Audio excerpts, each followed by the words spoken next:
everybody. Thanks for being here. Everybody on Zoom, welcome. Very exciting. Also, maybe slightly terrifying to stand in front of a group of peers and experts in what you guys do and try and share something that I am certainly not qualified to. But here I am. Remembering that these are once a month. Almost 10% of all Creative Mornings is happening right now. It's kind of a lot of pressure, right? And also more than 200 other chapters also speaking on this. Hopefully this, ranks in the top 5%. I don't know. We'll see. We'll find out. If not, then go watch theirs because it might be better. Who knows? We'll see. So we're going to get deep into Reverie. We're going to touch it kind of high level. And if that was as far as we got, then great, because there's some awesome stuff that's going to come out of this.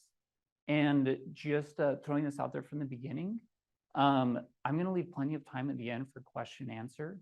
Not that I have all the answers, not that I have any of the answers. I want to have a conversation with you guys about, after hearing some of the things that I've learned and found out about this topic and what's inspired me. I want to hear from you guys about how you have incorporated this or plan on incorporating it, how you think it can affect you as a creative person and just in your life in general.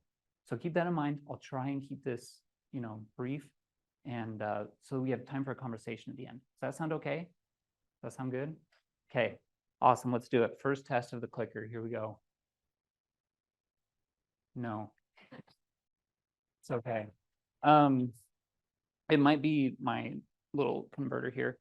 What do you guys call the little adapter thing? You call it a dongle, right? Can I tell you the most embarrassing thing that ever happened to me? Yeah. Okay, that's how I'm going to start this talk, this presentation. When I was working, it might just be this, and that's totally fine. I'll just click and it's great. I was working at a company called Plexus, leading their internal creative team. And part of that job meant doing the branding for all their big events. And they do events all over the US and Canada and Mexico. And you have to have branding at these events, right? And if you're gonna have branding, art director has to go and make sure it all looks good. And not only do I go for the event, I gotta go out ahead of time, talk to the hotel, figure out where everything is gonna go, take measurements, meet with printers, meet with installers, the whole thing. Not a bad part of the job when they're paying for you to fly to Hawaii and spend a week there, because I go with the events team, and the events team is meeting with the food teams and the incentive teams and the whole thing. So in between taking measurements and meeting with printers, installers, I got to go and do food tastings with the best chefs around. Not a bad gig. So I was all prepped to go to Hawaii with the events team, and I'm in the airport. And I'm not the kind of person that likes to get to the airport way early. I like to get there a couple of minutes, make sure I have enough time to get there right before the flight boards. I know how long it takes me to get through, wear slip-on shoes, let's do this. So I had a little bit extra time, and it's a long flight to Hawaii. I grabbed lunch, and I don't check bags. I always just carry on bags for fear of losing a bag or something, who knows. So I've got 2 giant bags. I was gonna be there for a week. I've got my Panda Express in one hand, and the flight is about to board. So I'm like, oh shoot, it's a long flight and I have a window seat. I'm going to the bathroom right now. So I start walking there and I go, oh no, crap. I got to get on a Zoom call with my creative team and this outside agency we were using and a bunch of the executives from Plexus. It was a big important meeting that I had to be on. So I'm like, okay, got my hands full. I can do this. I'll listen. I jumped on the Zoom call, got the link, and I put the phone in my pocket right here. And I think I'm just going to listen. This is going to be great. And I don't hear anything. So I'm like, oh, what else was I going to do? Oh, that's right. I got to go to the bathroom. So I've got this, I've got this, I've got all this stuff. And I'm listening to the Zoom call and I don't hear anything. I'm like, I've got things to do. So I go into the bathroom. Guys, this is an absolutely true story. Phone in my pocket like this. I'm on the Zoom call and I don't hear anything. What is going on? I'm standing at the urinal and I take my phone out. I'm going, why can't I hear anything? What is going on? Because I can see the screen being shared and things being clicked, and I'm standing here like this. And I put my phone away and I see the back of my phone and the camera on my phone And I, like, the absolute fear, just like, no, no, no, no, no. Like, you know what it's like when you mess something up in Illustrator, you hit Command Z and immediately it undoes. You have that moment like, crap, where's Command Z? Like, oh, please tell me that didn't happen. Like somewhere out there is this Command Z to, like, there is no way this just happened. So absolute fear, panic, like, and immediately end the Zoom call, grab all my stuff, and I'm boarding. So I go and like sit down. And for 6 hours, I don't have any service. I have no idea if I'm gonna have a job when I get back. Like, there is no way this just happened. So we get off, everybody gets off together, me and the events team, we get in the car that's taking us to the hotel. And one of the people on the events team, she was supposed to be on that call. And anyway, oh, sorry. So we're talking, and somebody was trying to connect her headphones to her phone. And she said, oh, I can't find my dongle. Has anybody seen my dongle? And that's when I said, I have to tell you guys something. I think everybody, executives, everybody saw my dongle. And they're like, what are you talking about? So I told them the story, and they could not believe, but there was one person that was supposed to be on that call in the car. And they're like, no, everybody had to switch to a different Zoom link because that one wasn't working because there wasn't any audio. So everyone was on a different Zoom link, but they left the screen on that one. So, oh my gosh, I've never felt so much relief in my entire life. I was the only person on that link. Nobody saw my dongle. Very happy to say. So now I've got like 5 minutes left to talk to Reverie. Should we do this? I feel like everybody, we always get asked like, what's your most embarrassing story? And I always have like embarrassing things, like you forget to pull your fly up or whatever. But I never had like the story. Now that I have my most embarrassing story, I never have to worry about having a good story, an embarrassing story. So this is my family. I told my wife that story and she would not let it go. She's like, how? No, what? Why? What? No, don't. So we have 4 kids, 8, 6, and twin boys, about 2.5. Outside of design, like they're my everything. They're the reason I do design. They're the reason I go to work every day. And just so passionate about them and so grateful for them. Outside of work, outside of family, love building things, making things. I'd like to go running, run several marathons, and barbecuing, cooking. A little bit about me. So from a design perspective, I am actually going to start with my first job real quick before I got into design. I started working for my uncle's office supply store. Used to be printing and office supplies when my grandpa ran it. So there's kind of this thread of printing and design woven through our family. They sold off the printing. He took over office supplies. I worked there as my first job when I was in high school. I worked there for a summer. And what I learned from this job is I never wanted to send an invoice to somebody for 10 cents. Like he would literally pack a box for like 2 pens and a pack of Post-its and be like, hey, you owe me $1.50. And I thought, oh, that's miserable. No, thanks. Give me $10,000 branding jobs throughout the year. Like I am not invoicing somebody like for 20 cents, forget. So that kind of reinforced like what I wanted to do for a living. I don't want to sell pens. If I learned nothing else, that's what I learned. The next summer, I got a job as a designer, still in high school, working for Catapult Strategic Design. A little bit of nepotism. My dad's one of the partners there. So I grew up in and around design. But he didn't hire me as a designer. He hired me to clean out and organize their storage room. And just this long storage room full of old comps and mock-ups and printouts, I mean, annual reports and packaging, and just as deep as you can go, boxes as high as you can see. This was my job that summer, was clean out and organize this closet. It took me 3 times as long as I should have, because every single thing that I pulled out of that box, I just stared at it, every single page. Just, why did they choose this typeface? How is everything organized?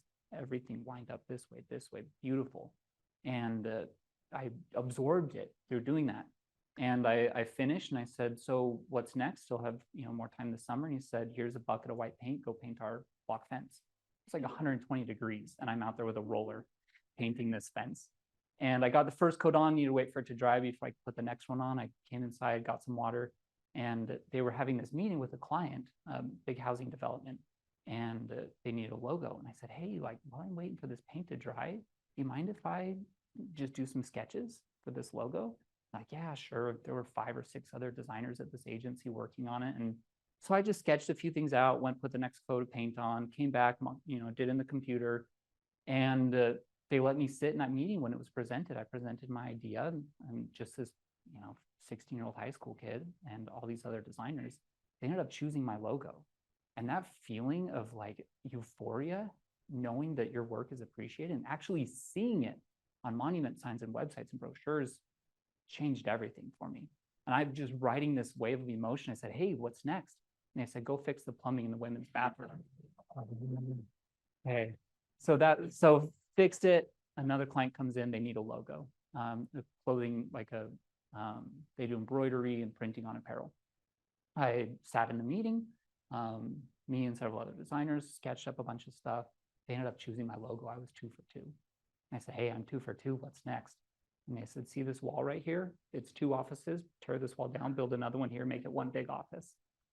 Okay, you got it. So learned many great skills that have carried with me. I can paint a fence better than anybody, and I can, I made a career out of design. But just like all the things I learned, hugely influential. Spent a couple of years living in Mexico, graduated with a BFA from BYU, went back to Catapult, worked there for a little bit. Eventually, a company called Origami Owl pried me away from that agency. Spent a couple months as a contractor, and they said, hey, do you want to do this full time? I said, sure, let's do it. Filled out all the paperwork on a Friday. On Monday, I came back for my first day, and they said, hey, can you come with us to HR? I thought, oh, probably just forgot to sign some paperwork, whatever. I'll go finish this up. We'll be good to go. And I go in there, and there's this serious tone, like, what is going on? She said, hey, I have to lay off like 40 people today. You're the last one in, you're the first one out. I was like, oh, okay. Like, couldn't you tell me this on Friday? Save all the paperwork, grab all my stuff in a box. I'm walking out the door. Everybody knew something was up because there were like security at every door, everything. So I'm backing the door up with my hip, waving by at everybody. No joke, the bottom of my box breaks open. My stuff spills everywhere. And it wasn't like 5 people watching. The way they had it set up, it was an entire warehouse of desks. Everybody's watching my stuff just spill everywhere. To this day, the owner of the company, she'll like text me occasionally, be like, hey, remember that time when we had to let you go? And I'm like, yeah, remember. Like, we're good friends. But anyway, not a great situation. But it led me to Plexus, where I was for 6 years until there was a massive global pandemic. Don't know if you guys have heard of this. And in addition to that, we had twin boys. And between those 2 things, I thought, it would be a good, smart, wise decision to do is go start my own agency. Let's do it. Let's see what happens. And I did, and I haven't looked back, and it's been absolutely incredible. Just so wonderful. It started out as Garren Lofgreen Design after hiring a few designers, developer, and a copywriter. Changed the name to PERSPICUOUS. I love the word, even if it is a huge oxymoron. It means easily understood. Nobody knows what perspicuous means, and that's okay. Perspicuous is what we do for our clients. We take their problems that they need to solve, and we help them come up with clear solutions. We help them present themselves to their clients in an easily understood way. Worked with a lot of clients across Arizona and the US, even a couple international clients that we've worked with. So our design philosophy, guys, I typed this up like 2 days ago, but this is it. If you ever want to be inspired by design philosophy, this is it. Do good work, make your clients happy, innovate, and problem solve. Like, for me, it's that simple. This is what we try and do. Okay, so Reverie. I should have my clock out here so that I don't go too long. Like I said, I really want to make sure we have time to chat. A state of being pleasantly lost in one's thoughts, a daydream. If this is as deep as we go, talking about how Reverie is this idea that we can get lost in our own thoughts, and during that process that our subconscious is solving problems for us, that's great. Like, we could end here and be fulfilled. And like for me, it's impactful because there are so many of these moments when I get these inspirations that don't seem to come from myself, but are like embedded in me. And we talk a lot about like these shower thoughts, right? Where we aren't distracted by 100 other things. It's just you and your thoughts. This is one of the reasons I love to go running, is it's just me and my thoughts. I can get out there and I don't have to worry about like what's for dinner or are the kids fighting. Like I just can just get out of my head and just think for a little bit. It's that time that I need, right? So like I said, if this is as deep as we go, great place to go. We're gonna go a lot deeper. I found this article in my research. I pulled a lot of different things. And one of them that we'll get to in just a second was like this 80-page dissertation on Reverie. And guys, it like changed my life. And I'm going to share a few thoughts from that. But first, let's talk about where this word comes from. Origins are Old French, verb to be delirious, and an adjective, or sorry, a noun meaning madness. Kind of a great place to start with this. I kind of love it. That it was chaos. It was delirium. It was madness. And slowly we realized that this madness is actually like beneficial for our brains and our creativity, that it's not madness. It's a part of us. It's our inner selves, like trying to tell our outer selves solutions to these problems that we have. Usage peaked in the 1850s, slight dip in the 1950s, but hey, we're coming back. Reverie's making a comeback, right? Which I kind of love because over the last 10, 20 years, there has been this shift on mental health and focus and avoiding distractions. Even as there's more and more things that are distracting us, the fact that we need to refocus on taking time for ourselves through reverie, through daydreaming, through meditation, like it's a good, I think this is a good sign for where we're heading, hopefully. But yeah, I want to share that. So one thing that I learned in public speaking is that you tell the audience what you're going to tell them, and then you tell them, and then you tell them what you told them. So pulling the curtain back a little bit, this is what we're going to go through. What is Reverie?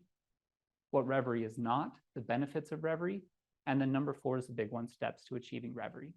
Because like I said, while we could just say, okay, daydreaming occasionally, that's good enough, we're actually going to get into how to do this, how to get your brain to focus on not being focused. There are a lot of paradoxes here, and I'm okay with that. As we go through, we'll see it. So Reverie is, again, high level, self-guided daydreaming. There's dreaming when you're asleep, and there's like conscious thought. This is literally halfway in between. And there's even, as we get into posture you're supposed to take, you're not laying down because we don't want you to sleep, and you're not standing up because you're not awake. You're sitting because you're halfway in between. So keep that in mind.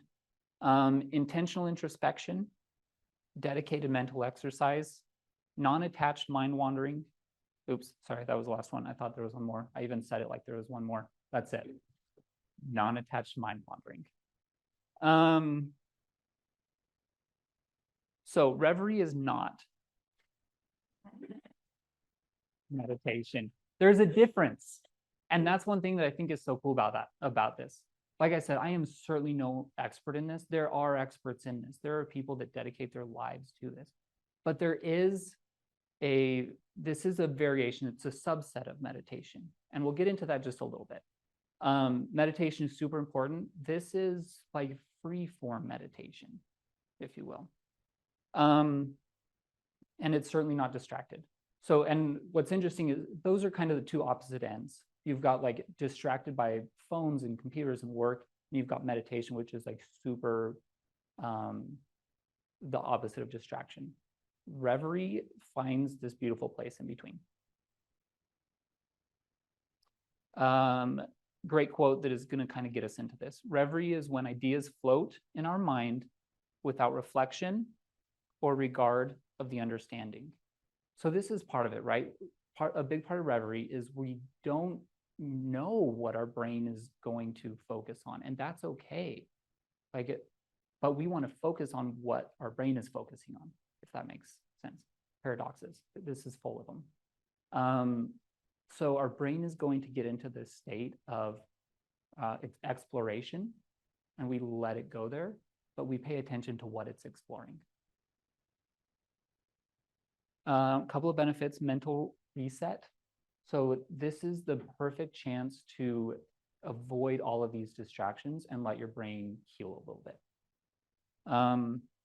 Emotional balance, subconscious problem solving. This one's huge for me because I'm a problem solver. I'm such a logical person. If there is an issue, then my first instinct is, how do I solve this? I was talking with my wife, and we are very different, and that's one of the things that I absolutely love about her, is how different we are. When if our kids aren't cleaning up the house when they're supposed to, if they're old enough, they can pick up their toys. If they don't, my immediate response is, I have 15 ways that I can interact with them to help them clean up their toys. You know, number one, ask them nicely. Number two, encourage them, give them a reward. Number three, set a timer. Number four, it's a race. Number five, you know, there's all these different things I've tried, and my brain is this like logic board of ideas. And I feel like, compared to my wife, that I'm just this absolute computer, and she is this like loving, amazing person, and I'm this like cold, sterile. There are 15 ways you can get the child to pick up toys. Let's go through them, you know? So where Reverie comes in is that I can get rid of these logical ideas and just let my brain come up with solutions to them.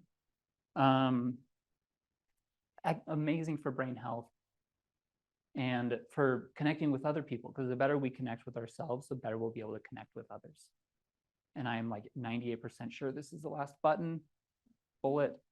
Okay, we're good. I try not to put too many big blocks of text in here, mostly bullets. And what's funny is, as a designer, very few graphics, a lot of text. But that's how we're rolling here, okay? Indolence, of course, is an absolutely crucial part of the creative process. You do not find poets sitting in rows in cavernous word factories staring at screens. They are rather to be found lolling on the sofa or strolling through the groves, nursing their melancholic temperaments and losing themselves in extended reveries. I have had those days, and I'm sure you guys have too, where you have spent the entire day staring at a computer, and at the end of the day, you think, I have accomplished absolutely nothing. I have done zero creative. Yeah? You guys felt that before? Right, weeks go by. Yeah, like nothing. I've done nothing creative. And it's because we're so focused on this thing in front of us. And obviously there's the extreme, like you're not going to get any work done if you're strolling through groves all day, as beautiful as that sounds. But we got to find this balance in our lives of our healing our brains and allowing them the creative space, and then being able to put that out into the world. Okay, steps to achieve Reverie. So anybody that wants these slides, let me know. I will send them to you. Anybody that wants the link to this article, let me know. I'll send it to you. The guy's name is Jack SCHWARZ, and he wrote an article titled Reverie. Love it. On the website positivehealth.com/article/meditation/Reverie. I mean, you can see just from the hyperlink that these are very closely connected, but slightly different. If they're a Venn diagram, there's a big section in the middle. Like there's a lot of crossover. So we're going to go through this. Love Jack. Never met him. I tried to find a picture of him to imagine the guy that wrote this article. I am 100% certain that he, he's for sure got a mullet with a rat tail, like kind of guy. And I love him for it. Okay, so number one, projection screen of memory. And again, I'll tell you the 4 steps, and then we will quickly go through how to master these 4 steps. Projection screen of memory, relaxation, breathing, and then the self-analytic review. So the projection screen of memory, the way he describes it is you find a quiet place and you imagine your brain as a projector, and you have a screen in front of you. And your brain, you will project your entire day onto this screen, starting from the moment that you woke up. you picture yourself doing all of these interactions. What was the very first thing you did? You turn your alarm off. Then do you grab your phone? Then do you get dressed? You make the bed. Imagine yourself slowly doing all of these things. Every interaction that you have with yourself, with other people, you imagine it. And you pause on the bad moments. If there was a moment that could have been better, if there was a moment in your day that you need to do better next time, that needs to be improved, or just something that didn't feel right, stop and think about it. Ponder that moment. What was it about that moment that didn't uplift you, that didn't inspire you? And then learn from it. What can I learn from this moment? What can I do better next time? How can I improve this moment? Was there any good that came out of this? Maybe it wasn't a comfortable moment because it was a difficult conversation, but maybe it was a conversation I needed to have, and I can grow from that. I can heal from that. So you go through and pause on these moments, these negative moments, and learn from them. And number 4, pause on any of the good moments. Take time to reflect on what made that moment a good moment, and hold that and carry that feeling with you. And then you're going to go from moment to moment until you get to that point. And then I don't know if you start over by imagining yourself, imagining your day, and it's just like this cycle you get into. He doesn't say. Take control of the memories and the day. Okay, relaxation. So I so much respect for these people. If you're one of them, I feel like a lot of creatives, we are. I am not a healing crystal kind of person. If you are, fantastic. Some of this stuff, like, it has that vibe, and that's totally okay. I was in a meeting one time while I was at Plexus. There were 15 people, again, executives, like project leaders, project managers in this meeting. And everybody was very frustrated that this project wasn't further along than it was. And there's just a lot of like arguing and really passive aggressive blaming of other people around this table. And the project manager, she closes her laptop. She stands up and says, I need everybody to take a minute and understand this is nobody's fault, except there are 4 planets in alignment and Mars has been in retrograde for like 3 weeks. And she was dead serious. And I was like, oh, okay. All right. If Mars is in retrograde, I can't argue with Mars. Fine. And if that's it, that's great. I'm coming from it from like, I don't know what Mars retrograde is. That's where I'm coming at this presentation. But I'm learning and I'm growing and I'm getting closer to understanding like how there are deeper things than just what I can see and feel and do, that there's more to it, right? So we're going to sit up straight again, not laying down. When I first found out the topic, I was like, hey, I am going to experience Reverie while I'm out running. That will be my Reverie time, because I'm this kind of person that I have to like be always doing 6 things at the same time. And as soon as I started reading, it's like, oh no, that's not how this works. This isn't to do something else while you're trying to find Reverie.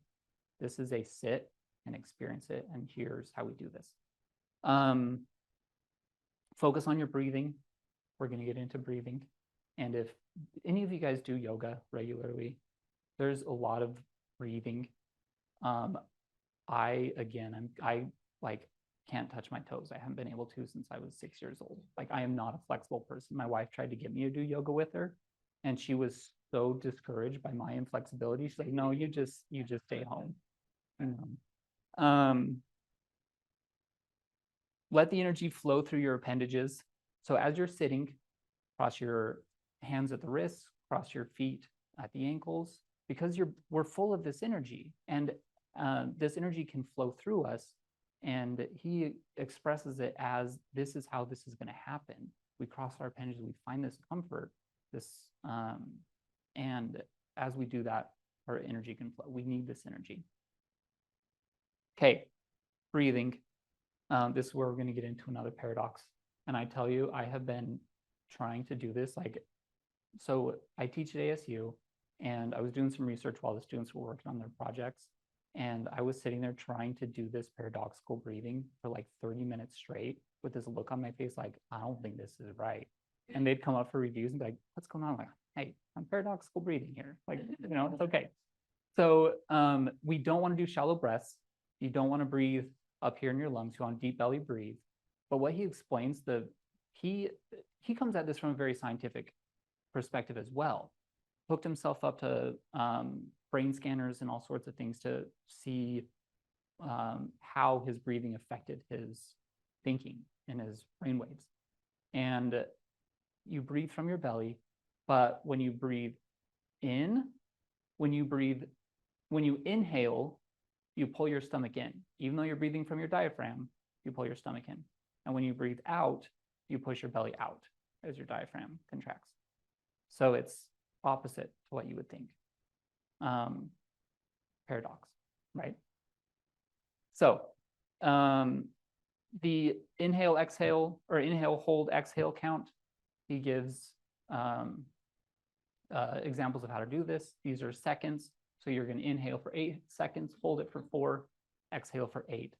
And you eventually get up to inhale for 4 seconds, hold it for 4 seconds, and then exhale for 32 seconds. That's a really long time to exhale, right? I think you got to be like a master meditator, master reverier to be able to achieve this. The other interesting thing, and I've been practicing this, I've been trying to do this. He says that you get to this point where you no longer have to think about it and you just experience it. And that's what we're aiming for, right? If you have to count and think too much about your breathing, about how you're sitting, you're never going to be able to let your subconscious just enter or take over. But this is the goal, okay? So we have both. Like the goal is to find space for our brain to break free a little bit. But the best way to do that is by reaching our goals of breathing, relaxation, and kind of this focus. I kind of liked this. Visualize your breathing. Imagine that it's a color. What color is that air, that breath, as it's coming into you and filling your lungs and filling every pore? And what color is it as it leaves your body? So I'm not going to ask anybody to do this right now because I always think that's weird when somebody stands up and says, "Hey, everybody close your eyes and hold the hand of the person next to you." I'm not doing that. Again, I will send this presentation to anybody that would like it.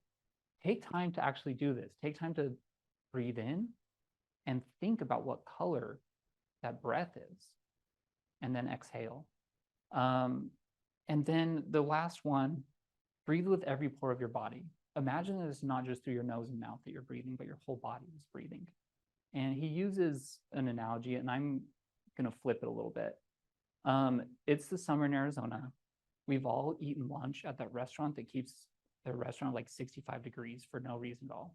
And you drink a cold soda, and you're eating this food, and it is cold in that restaurant. And you walk out into the 115-degree heat, and for like 6 seconds, it feels so good. You guys experience this? It feels so, just that warm, dry air thawing you out a little bit. You feel that on your whole body. That's what we're doing here. We're using our whole body to feel this energy coming into us, to feel this breath.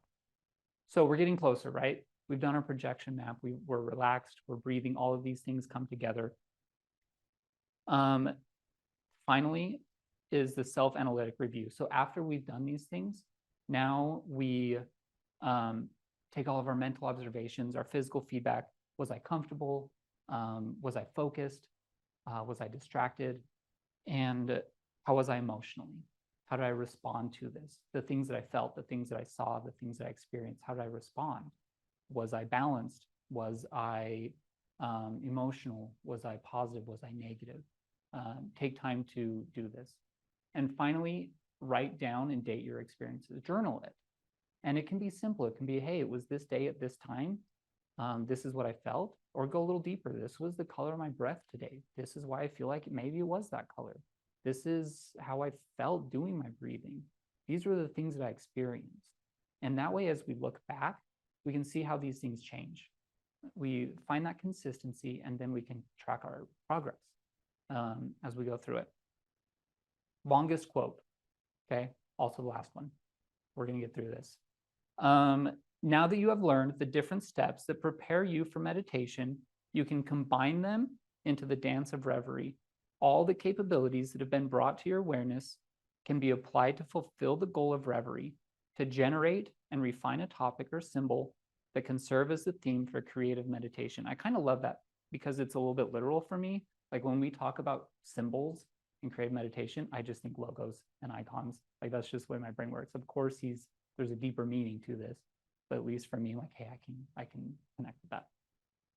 During a reverie, the paraconscious and the subconscious minds deliver to the conscious mind images that can then be unveiled in creative meditation. In a guided visualization, unplanned changes or additions occur in the experiences of each person. These unique figures or events or objects are messages from the unconscious spoken in a language that cannot at first be rationally understood. They need to be intensified and experienced more fully by meditating upon them. So I love this idea that our brain, like we speak to each other in English, our brain speaks to us in brain language. Like it is so, our subconscious is so much deeper than our conscious can always understand. And it takes time for us to be able to connect with that subconscious so that we can better understand what it's trying to tell us. Okay. Like I said, I am not the expert in this, but I kind of love it. There are people that spend their whole lives on this. I spent a couple of weeks, but trying to capture this and share it with you guys, I've learned so much. I'm just thrilled by these ideas of how we can connect with ourselves. And being a religious person, I can see how this could be the spirit speaking to us. But if you're not, this is you, this is your subconscious, this is the earth, this is something bigger than us speaking to us. And we need to be able to understand that and be able to speak the same language. Okay, so his last point.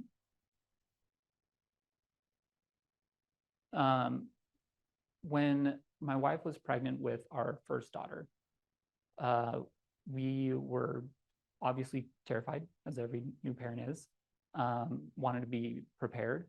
And we went to Bradley method classes, which is husband coach childbirth. We were meeting with midwives. We got books and CDs on hypnobirthing. To this day, I refer to it as hippobirthing, and my wife does not think that's funny. But part of that is you learn to go to a peaceful place. And we would listen to this, and she would describe her peaceful place to me, what that looks like. And then in childbirth, I would help her to go to this place in her mind. It's an open field. There's a light breeze. It's surrounded by trees and flowers. It's beautiful. There's birds, this kind of thing. And this was reflected in his final point, that you create this place for yourself, but you're not seeing through your eyes as you go there. You're watching yourself go to this place. And wherever it is, it doesn't have to be a field. It's a safe place for you to go, this avatar in your brain of yourself. And you watch and you see what experiences you have here, and you take note of it. But also you just let this person go. You've spent so much time getting rid of all the distractions. I mean, when you're counting to 32 while exhaling, you're not thinking about Twitter or Instagram. You're focused on yourself. And then you get here and you can watch yourself experience things.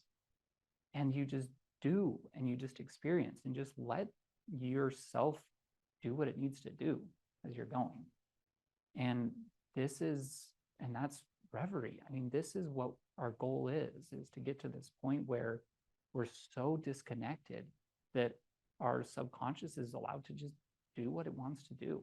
And then we take notes and we write it down so we don't forget and we remember. That's it.